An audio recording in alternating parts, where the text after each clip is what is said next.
pangarap, san man umabot tayo. Bati ko rin ang mga tagapagpakinig ng programang Buhay OFW ngayon sa DWDD 1134 Armed Forces Radio. Mabuhay kayo mga OFW, mga bayani ng Pilipinas.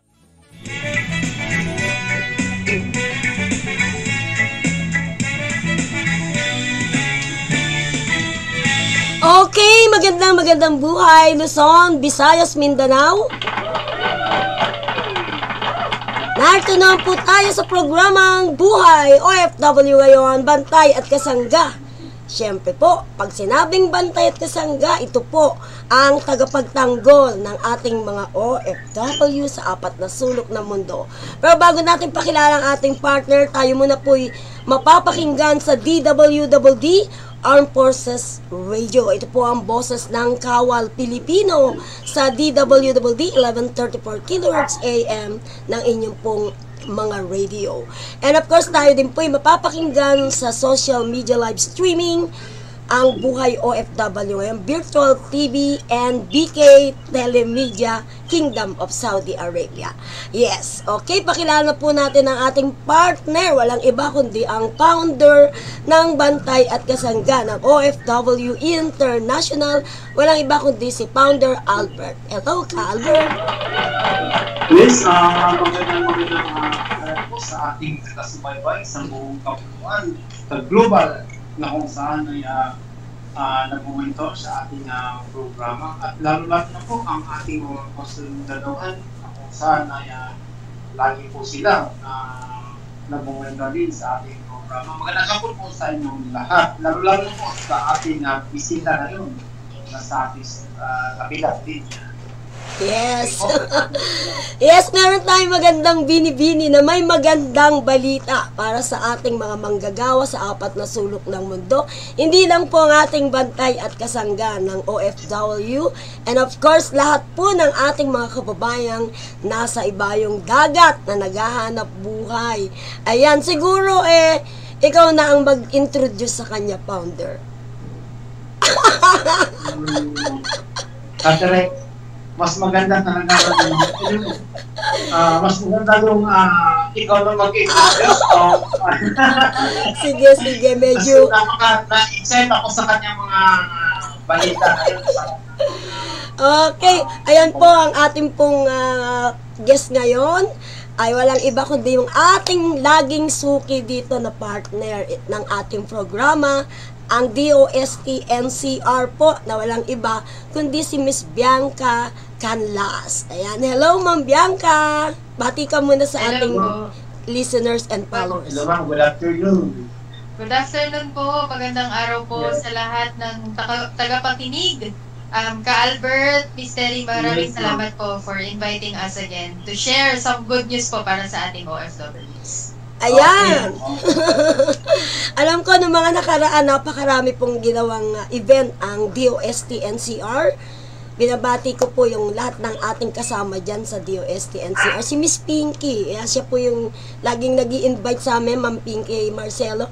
And of course, yung ating pong director po ng DOST NCR, si Ma'am, ano po yung pangalan ni Ma'am? Si Engineer Romel Tresvales. Ayun, si Engineer po. Ayan, lagi natin rin kasama. Okay, yes. Ano, Founder, excited ka na ba na malaman agad kung ano yun? Oo nga, excited na. Siguro, unahin na natin pagpasilitahin ng ating guest ngayon, si Ma'am Bianca. Ma'am, ano po yung mga good news natin sa ating ahensya, lalo-lalo na sa pang-OFW. Opo, thank you po, Ka-Albert. Sir, ang ating OFWs po ay pwede pong mag-avail ng aming programa na para lang po talaga to sa Overseas Filipino Workers. Yung programa po namin, tinatawag natin na I-Forward Philippines Program or Innovations. Medyo mahaba po yung acronym, Innovations for Filipinos Working Decently from the Philippines. So, basically, innovations po ito para sa ating mga overseas Filipino workers. So, ito po ay nahahati ko sa dalawa. Meron pong training and meron pong funding support. So, alam ko ba si Sir Albert naka-attend na siya sa training last year. So, may Yes. experience po siya on papaano niya natutunan yung tamang ways para magnegosyo. So, ito pong programa namin ay para po sa OFWs na gusto pong magtayo ng sarili nilang business, negosyo dito sa Pilipinas.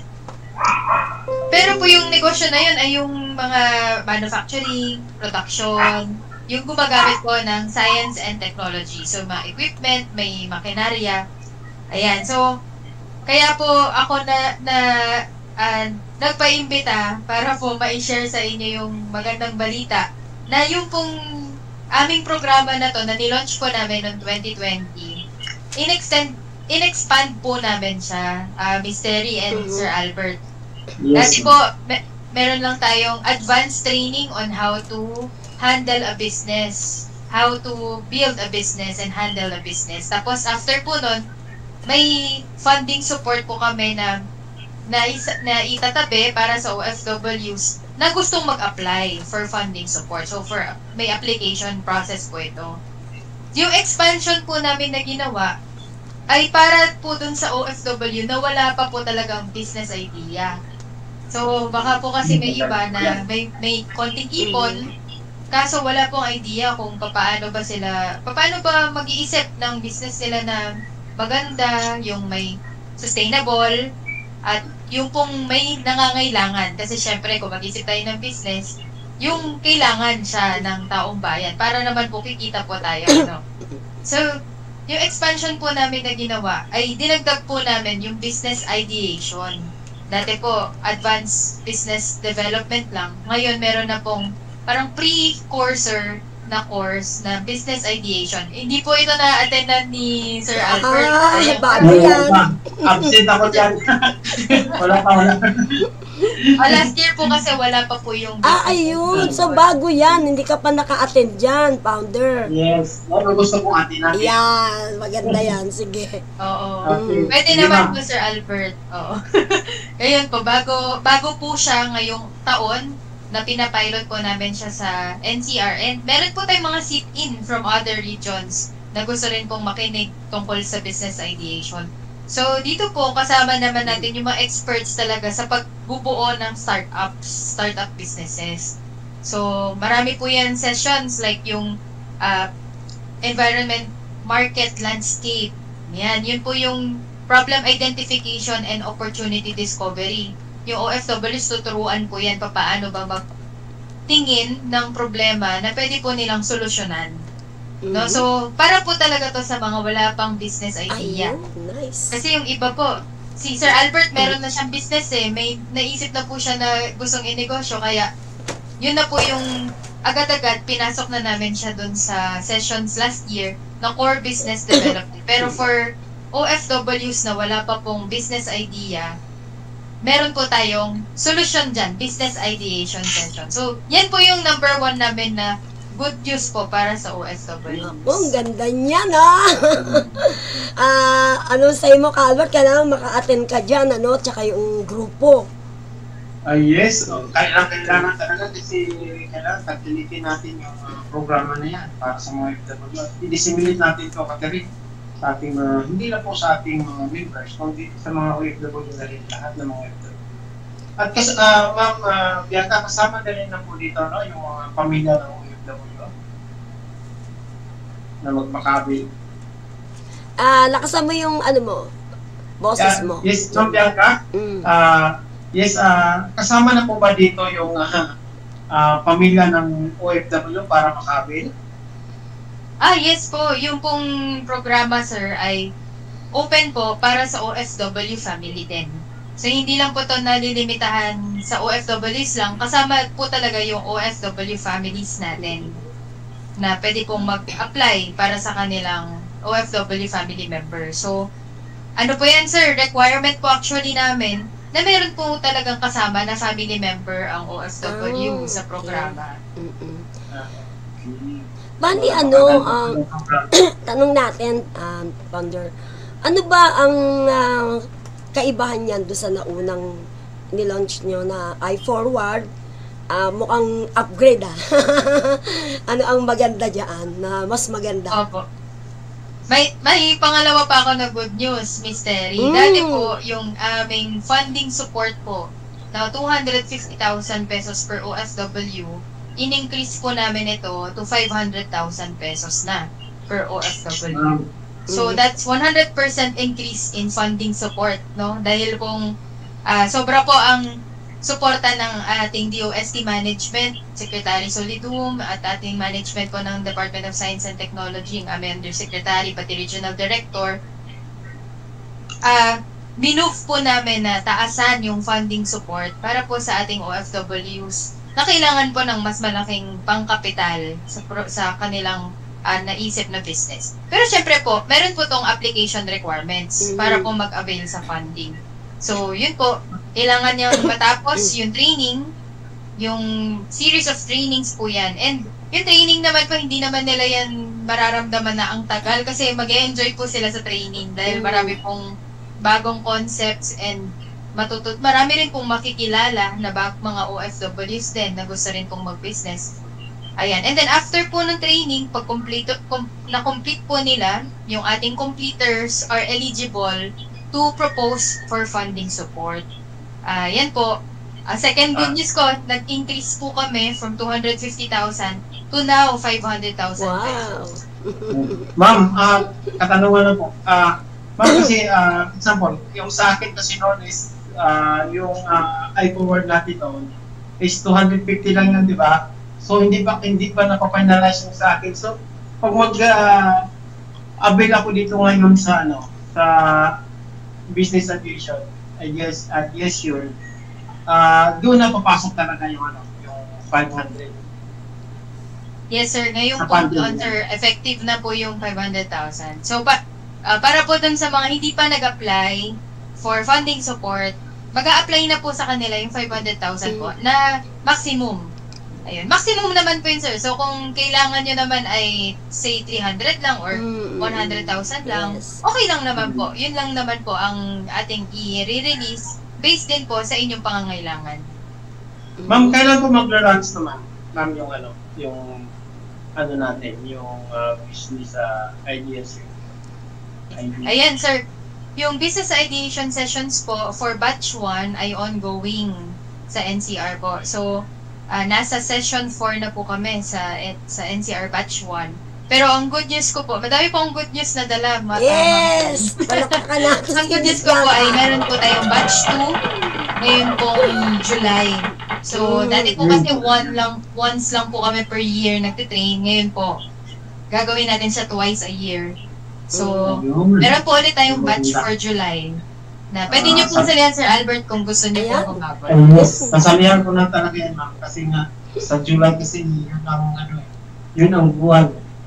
Diyan ako siswertehin daw. Kaya kailangan ko Baka yan na yun. Yes.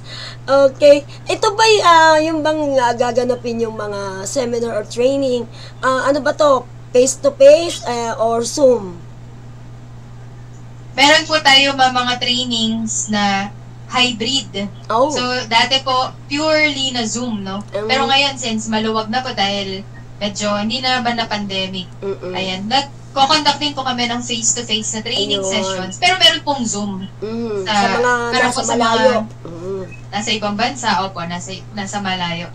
So, kung komportable po yung OFW applicants natin na mag-join face-to-face, we encourage them po na pumunta po face-to-face. Pero karamihan pa rin po ng ginagawa namin ay Zoom din po. So, meron tayong session na pure Zoom lang.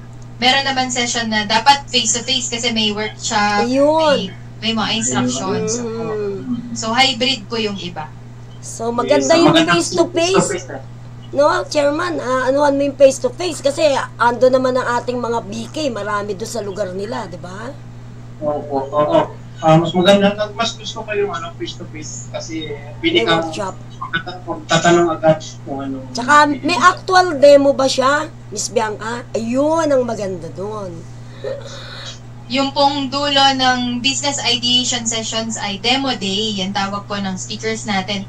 Kasi dito po, i-present na talaga po yung lahat ng naisip nila na business idea, i-present po doon. Yes. So, tuturuan po sila, Sir Albert, exciting po ito para sa inyo kasi tuturuan po kayo kung paano i-pitch yung inyong business idea sa mga investors. Kung meron kayong makasalamuhan na investor, at least alam nyo na kung paano nyo po ipapackage yung proposal ninyo, di ba?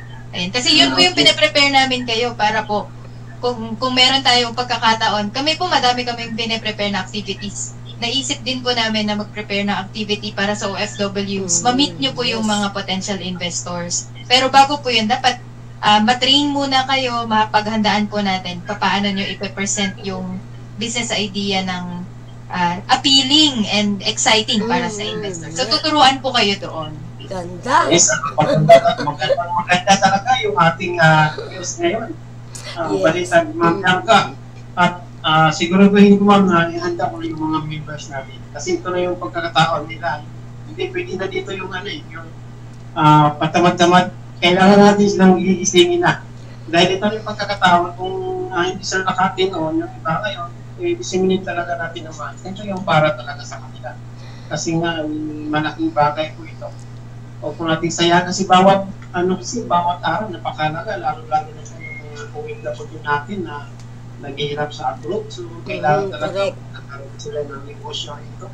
Para naman, yung pinapadala nila, yung cost, bawasan, may negosyo na sila rito. Hindi sila masyadong mag-iisip na yung kailangan talaga padala ganitong halaga dahil nga kailangan ng pamilya ko. So, pag umpisa na nila yan, I'm sure na ito na po ang kasagutan sa kanilang Yes. Okay, may tanong pa tayo kay Miss Bianca about this seminar and training. Gaano katagal ito? I mean, yung hours of workshop and training. Yung pong business ideation ay 7 sessions po. And then, 8 sessions pala po, kasama yung demo day, yung last na parang pitching activity po nila. So, ito po yung addition, expansion dun sa framework. So, 7 sessions po siya, once per week. So, ngayong week po, natapos na kasi kami last week. So, ngayong week sa Friday po yung schedule namin. Once per week lang po siya and then 2 hours po per day yung training. So, para hindi naman po kainin lahat ng oras ng ating OFWs. So, ilang session, Miss Bianca? 8? 8 sessions po. Opo. And 2 hours every session? Yes po, opo. 2 to 3 hours, ma'am. Depende kasi yung iba po, ang active. Oo, masyadong maraming So, tumatagal po minsan. Pero okay naman po, nag-enjoy po sila. Okay. Okay. Isa pang tanong, kanina nabanggit mo na ang mga qualified is OFW and family. How about kung isang kooperatiba ng mga OFW? Yes po, qualified din po yung isang cooperative. Yeah! Okay po yan kung organized. Yes, Chairman. Tama-tama. Yes, kasi meron kaming kooperatiba, yung BK OFW Cooperative, at si Chairman pa rin. Siya pa rin yung Chairman. Tayo naman yung treasurer na walang hawak na cash. Pero siguro, after this, no, Chairman, baka meron na tayong hawakang cash. Dahil kasi, sa cooperative, puro po OFW ang kasama namin. So, paano ang sistema pagka yung cooperative na ang magta-training at mag-a-avail yan? Yes, opo, pagka cooperative po, yung buong kooperatiba po, ay iti-training po natin. Yes. So,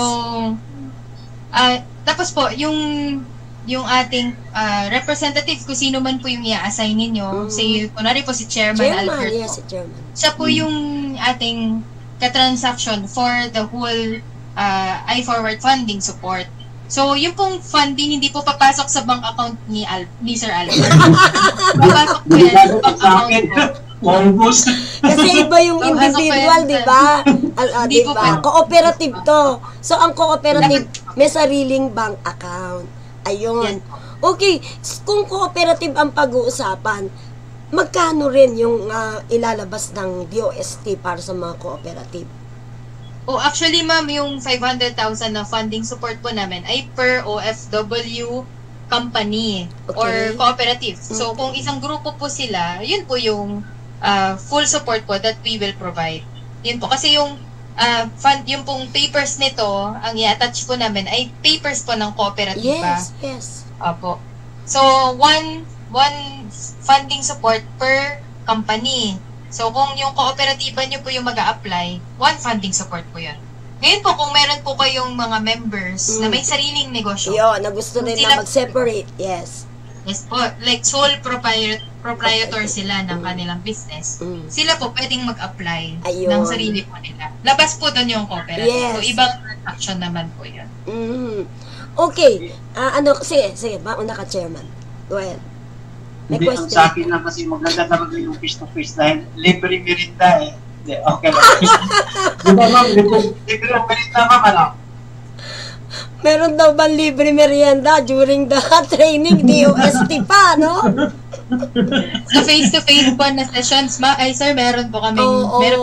Hindi ka magugutom sa DOST. Subok na natin yan kasi hap na ng aming buhay, inukol namin sa DOST. Kaya kabisado na natin po sila kung gaano sila ka-generous. Kaya hindi po kayo magugutom yung ating pong mga kababayan na mag-join, most especially our cooperative. So, isolid mo yan, Chairman, na baka-attend lahat yung board of directors natin. So, tanong natin, ano ang mga requirements pag cooperative po yung in-apply? Para po sa training, ma'am, simple lang po ang requirements talaga. Yun lang pong application form ng member. So, may application form po tayo. Yung members po sasagot po doon. Tapos, ilagay lang po doon company nila kung Bantay Kasangga, cooperative, yan po. Makikita naman po namin sa form, para may pagkakilanlan po. And then, after the application form po, inihingi namin yung kopya ng kanilang passport. At saka, kung meron po ba silang contract pa abroad. So, yun lang po, tatlong yun ang hinihingi po ng DOST for the training po. Pero po, dun sa funding support, ito po ay registrations na. So, may business registration. Dapat po may DTI registration, may mayor's permit, may business proposal. So, yung proposal po, we have a format for that. And depende po kung nasaan yung inyong operation. Say, kung nandito po siya sa NCR, kami po yung tutulong sa DOST NCR para mag-package po ng proposal. Saka pa tayo ng NCR, Chairman? Yes. Caloocan? Office? Yeah, Caloocan. Ayun. Yes. Okay. Since na ang aming mga board of directors, mostly mga dating mga overseas Philippine workers na nag-for good na. Yun ang wala nang mga contract sila o ano. Pero meron din tayong mga members na nandun pa, di ba, Chairman? So, pagka ganun, pag for good na sila, yun pa rin ang i-represent nila, gano'n, yung passport. Okay. Yes po. Meron lang po tayo, ma'am, certificate na wala na po silang kontrata. So, may form din po kami nun. Yes. Certificate na wala na po silang contract abroad. Okay. So, yung sinasabi mo, Miss Bianca, na business proposal na meron na kayong format, pipil upan na lang namin. Like, halimbawa, yung aming co-op is about agriculture. All agriculture products, mga services ng lahat po na involved sa agriculture. Yun ang ilalagay namin. Ayun. Yes po, correct po, ma'am. Yan, ako, Chairman, meron na agad tayong kasi pa lang sorry po. Yes. Meron din po kaming technology needs assessment para po, bago nyo po isulat yung proposal, mabisita muna po namin kayo para makita po yung inyong space, kung ano po yung kailangan ninyo, makausap po kayo. So, yung team po ng DOST NCR, closely coordinating po talaga kami for those na gusto pong mag-avail ng funding. So, hindi po kayo magsusulat ng proposal mag-isa. Tutulong kami doon. Okay. Kasi doon tayo naging dati kasi yung iba, hindi nakapag-avail dahil muli-muling nalalaman na na problema pala nila paggawa ng proposal. So, ngayon, gagahit pala tayo ng DOST. So, pwede natin sabihin sa kanila na hindi ko sila mga problema dahil mayroon pong call yung ating DOST. Tama po ako. Aalalayan talaga, hindi ang DOST pagka nag-funding yan, hindi bibitiwan. From the beginning to end, hanggat hindi ka successful at kilalang kilala. Kasi talaga, alam mo naman yan, Miss Bianca, no? Kami yung nag-i-interview ng mga successful na mga entrep natin, no? Small. Ngayon, di na sila small. Kaya alam natin yan, napasikat po talaga sila. Anyway, yes, yung nakaraang I-Forward, medyo maraming hindi nakapasa kasi mostly, nagkakaproblema sila yung requirements sa mga documents. Like yung nabanggit natin kanina, yung mayor's permit, yung mga DTI, wala pa sila kasi nagsisimula pa lang. Paano itong bago yung sistema? Sabi mo nga sa mga magsisimula na negosyo, isa pa rin ba yun sa nire-required sa mga single na mag-a-apply? Opo, ma'am. Actually po, kailangan po talaga yung documents na to. Kasi po, yung funding support natin ay syempre, iban po ng bayan ito. Ayun. Kaya po, iniingatan din namin na bago tayo mag-release ng funding support, ay sigurado po talaga yung OFW sa pinasok niya na business. Yes. Kaya po yung iba, tulad po ng mga nag-graduate last year, hinihintay din po, hindi naman po namin binibitawan. Hinihintay po namin na maging ready na makapag file po ng mayor's permit. Yes. Kasi ito po talaga yung counterpart ng OFW. Hindi po namin yun magagawa para sa kanila. Opo. So, tsaka po, ang magdedesisyon naman talaga ng, ito na talaga yung business na papasukin ko. Sila naman po yun. So, parang sa amin po, yun po ay sign na ready na po yung OFW to venture into the business kasi meron na siyang mga requirements, legal documentation, ganyan. And kami naman po, nandun lang kami sa nahihintayin namin hanggang maging ready. Kasi wala naman pong expiration yung eligibility nila. Basta natapos nila yung training. Eligible na po agad. Yes. Okay. Malaking chances po ito sa mga ano natin pala, no? Sa mga Yes, napakalaki. Talagang comply lang yung kailangan ng DOST kahit sa W na siya ay pwede din po siya makabil. yes. Okay, meron pa tayong tanong. Miss Bianca. Kasi ngayon lang ako magka-interest talaga doon sa mga NCR. Dati kami lang yung nagko-coverage, mga successful, lahat. Ngayon parang ako tayo yung magiging kasama doon sa successful na interview. So ito lang yung ano ko kasi ang support nyo is funding. Di ba cash ba yan? Yes, ma'am. Magandang tanong, ma'am. Actually po, yes po, yung funding support ay binibigay po namin in cash. Okay. Pambili po ng equipment. Ayun. So yung pong ating funding support na 500,000. Ang component po niyan ay equipment acquisition. So kung meron po kayong kailangan na equipment, pwede po kayong mag-avail up to 350 maximum. So that's 70% of the funding support. Okay. Ayan po. And then, yung pong pinambili nyo ng equipment na ito, 70% maximum, ito po ay ibabalik nyo po sa government with 0% interest, wala pong interest, within 3 years, with 6 months grace period pa po. So, nagamit nyo na po yung equipment, kumita na po kayo. After 6 months, doon pa lang po yung first payment nila. So, yun po yung isang component, equipment. Okay. And then, yung iba pong component, kung meron po kayong kailangan na training, kung meron pa po kayong kailangan na consultancy services, pati testing, lalo po kung pagkain. Yes, yes. Kung agriculture po yung sinasabi nyo po na business, tapos kooperatiba, baka po kasi may mag-isip na yung inyong harvest ay iproseso nyo into a food product na bottle, or yung mga naka-frozen, mga ganyan po. So, yun po ay, syempre, kailangan nyo po ng testing doon. At may cost po yun pag ipapatest nyo po sa labas. Like, ano po yung shelf life, yung nutrition facts, yung iba't ibang testing services po na to ay i-cover po ng I-Forward program para sa OFW.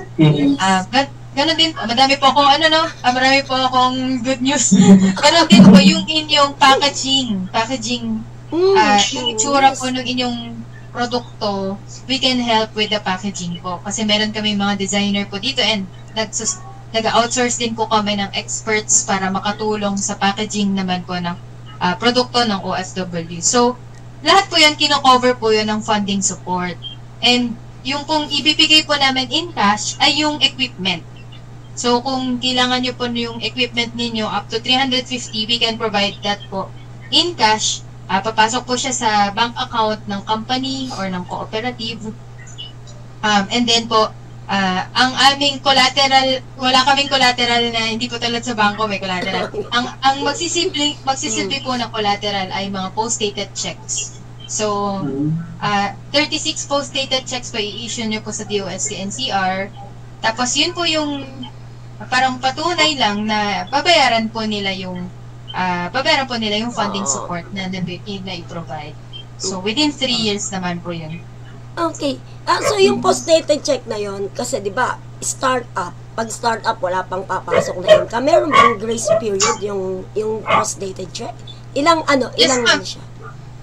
6 months po ang grace period natin. So, for 6 months po, you can use po yung po 6 months ay para po sa pagbili ng equipment.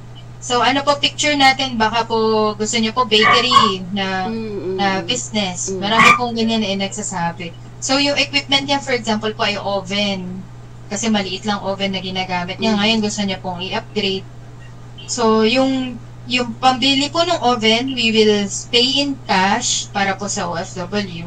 And then, yung pong post-dated checks, i-issue niya po sa DOST NCR. Ihati po natin in 36 months.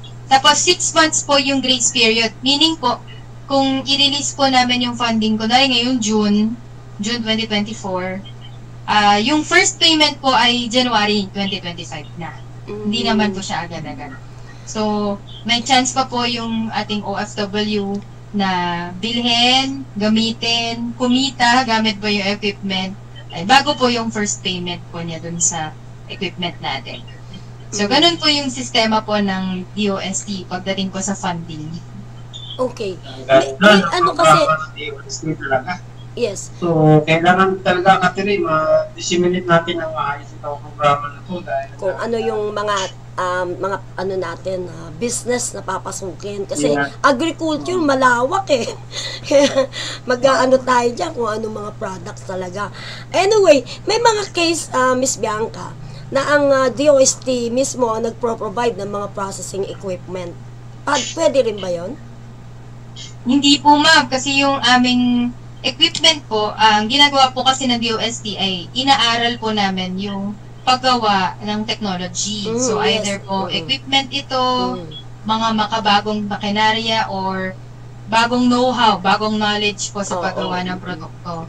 And then, kami po kasi ay hindi po nakakapag-produce ng marami na prototype or produkto. So, ang ginagawa po ng DOST, nila-license po namin ito sa licensed supplier na para gumawa ng equipment. So, kung technology po siya ng DOST, nilicense po namin ito sa industry partner. Kung gusto niya po ang technology ng DOST na gamitin sa business ninyo, we can endorse po doon sa license na ng supplier. Para doon po kayo bibili. Ayun, nice. Kasi naka-guide pa rin sila sa atin kung saan tayo mag-avail. Parang di naman palpak yung ano man yung ating gagamitin. Yes. At saka din po, ma'am, additional po sa expansion namin, another good news po ito. Di ba po, nasa unang phase yung business ideation kasi idea pa lang siya. Yung nasa dulo naman po, incubation naman.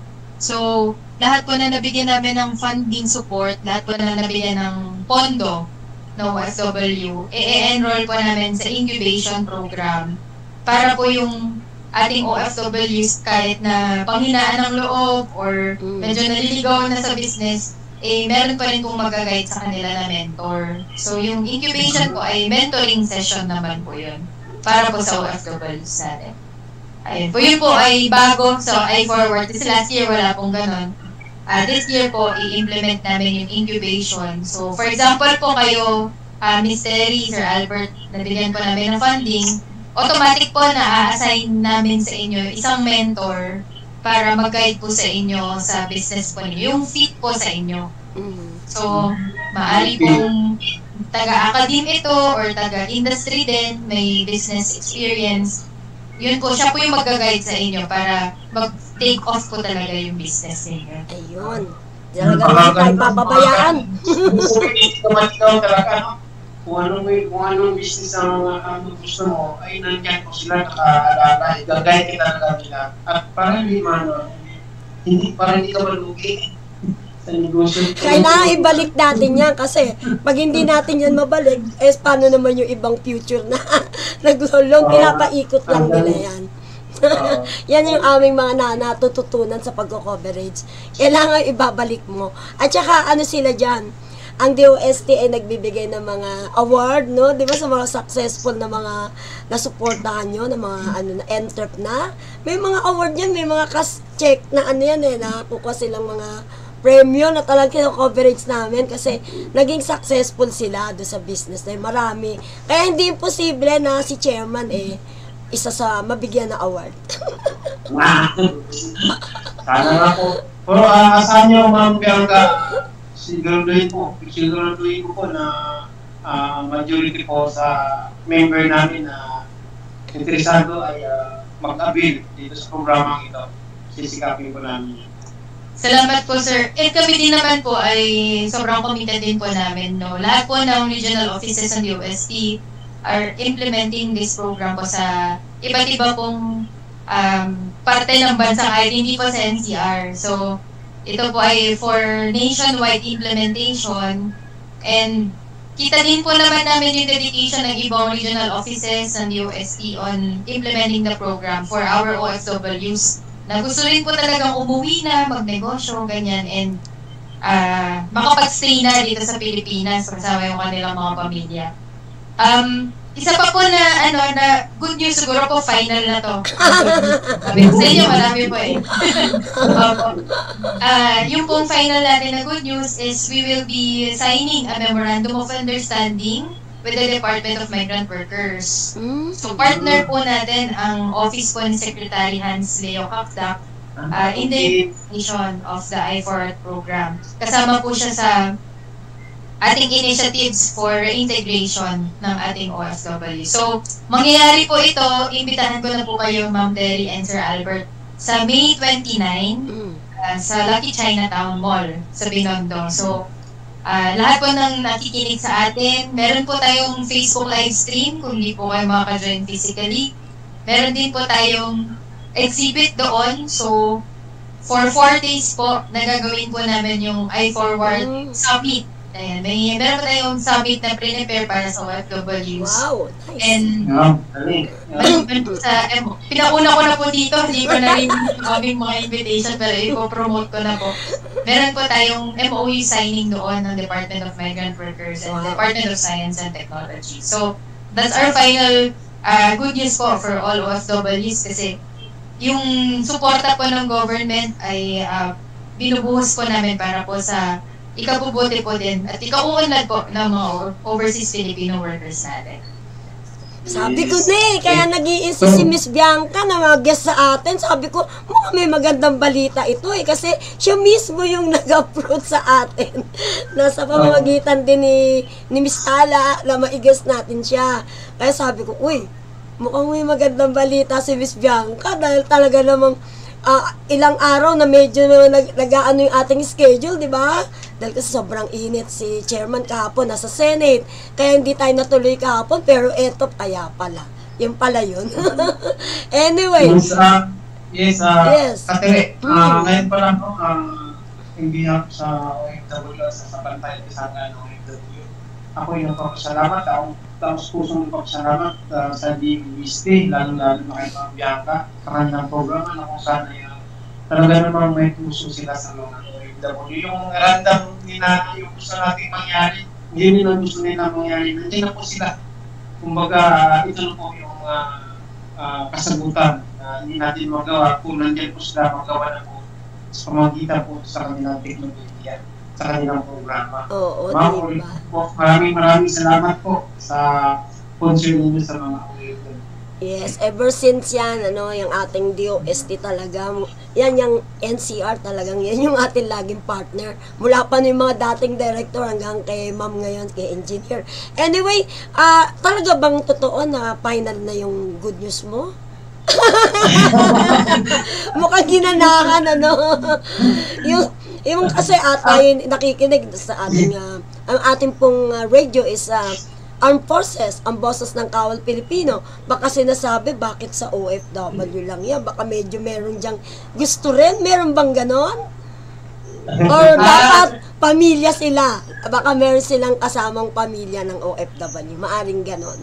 Diba? Apo, marami din naman po kami programa na hindi lang po para sa OFWs. So, we have programs po para sa mga startups, sa startup businesses, enterprises. Meron po kaming programa din para sa small enterprise na gusto pong mag-upgrade ng kanilang negosyo. So, lapit lang po kayo sa aming opisina sa DOST NCR dito po sa Bicutan, Taguig. Also po, marami kaming opisina po dito sa National Capital Region. No? 4 po yan. Nasa Malabon po yung isa po ay nasa Mandaluyong, yung isa po ay nasa Muntinlupa, at yung isa po ay dalawa nasa Iris at saka po sa Philippine Science High School. So, pwede rin po kayo mag-message sa aming Facebook page, DOST National Capital Region, para po sa mga programa po na para sa pag-upgrade po ng businesses ninyo. Also po, meron din po kaming programa for communities naman. So, malawak po yung aming coverage. Pero yung hinighlight ko lang po is for the OFWs. Pero marami po kami good news for other groups and sectors po na pwede nyo pong i-access yung aming mga programs na intended po for these groups. Ayun po, siguro po Ma'am Terry and Sir Albert, take ko lang po opportunity to promote yung aming nalalapit na activity. Nabanggit ko na po yung isang component kanina. It's the iForward Philippines Summit. So, ang title po nito, Step Up Kabayan. Ayun.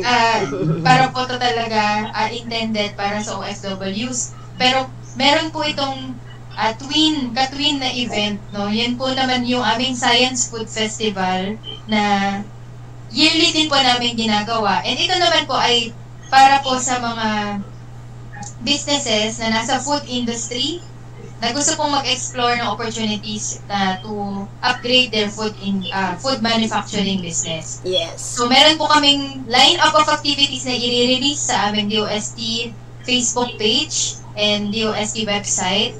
So, abangan lang po ng ating mga tagapakinig. Baka po may gusto po na mag-join online or face-to-face. You may do so po para po sa ating event. So, that would be on May 29 to June 1, 2024 sa Lucky Chinatown Mall. Yun. And you're very welcome po. You're very welcome po to attend po yung ating mga activities for these 2 events. Yes. Okay, Miss Bianca, hingan na lang natin siya ng mensahe para po sa ating mga OFW at siyempre ang ating mga sundalo na nakamonitor sa atin. Sabi ko na nga ba, kukulangin yung oras kay Miss Bianca. Kaya humirit siya nung sabi ko, ma'am, pwede ba 30 minutes lang? Aba, hindi raw. Okay, ma'am, ang iyong mensahe po. Yes, well, thank you po, Ma'am Terry and Sir Albert, for this opportunity to again mention yung aming good news. Marami po to para sa overseas Filipino workers natin. And not only that, meron din po kaming mga programa as mentioned para po sa ibang groups. No? So, meron din po kami for research and development din pala. So, sa ating mga sundalo po, alam ko meron po kaming mga projects with armed forces. Pero sa ibang agency po ng DOST, ayan, sa mga ating mga kawal na gusto pong mag-explore ng research and development opportunities. Lapit lang po tayo sa Department of Science and Technology.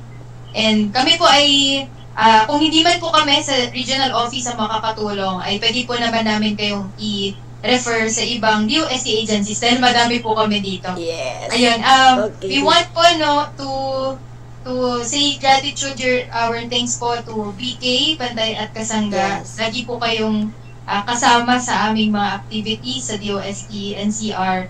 Si Ma'am Terry, nakikita ko din po na nagko-cover ng ibang activities. Kahit po hindi tungkol sa OFWs, nakikita ko po siya laging kasama din po natin. Thank you po, Ma'am Terry and Sir Albert. And of course, to DOST STII, si Ma'am Tala for arranging this interview, and si Ma'am Pinky na nagko-coordinate din po kay Ma'am Terry. So, kami po sa DOST NCR, ang gusto lang po namin is to provide solutions and open opportunities for different population groups. No? Kasama pong OFWs, non-OFWs, mga enterprise, mga academic institutions, even po yung mga communities po natin, mga Yes. organized groups. We can help Okay. you through science, technology, and innovation. Okay. Palakpakan natin si Miss Bianca Canlas at siyempre ang DOST, NCR at lahat-lahat na po ng DOST. Kay Secretary, of course, masipag po yan. Okay, Chairman, mauna ka na magpaalam. Yes, nice ko na pong ulit pasalamatan ng ating DOST, sana napakaganda po ang kanilang programa para sa ating mga OFW. Andito na po. Tuloy-tuloy na po pagsubaybay sa aming programa dahil po ang ating programa po ay disseminate po namin ng mga para sa inyo, para sa pag-uwi, lalo-lalo po pagdating sa business programs. Yes. Nandito po kami mag-disseminate. Yun po at maraming salamat sa inyong pagsubaybay. Yes. Maraming salamat sa iyo, mga Bianca. Thank Sana you. po hindi ka magsawa sa amin Yes. sa aming programa. Kung mayroon kami may mga good news ka, Okay. sa amin patulungan ka. Yun lang po, maraming salamat po. Yes, thank you so much sa lahat po. Pansamantala na po kami magpaalam. Naku, talaga sa dami ng good news ni ma'am, talagang kulang na po yung ating oras. Okay, thank you so much once again. Ito po si Terry Alpa at siyempre si Chairman Albert Gonzon para po sa programang Buhay OFW ngayon, Bantay at Kasangga. Maraming salamat po.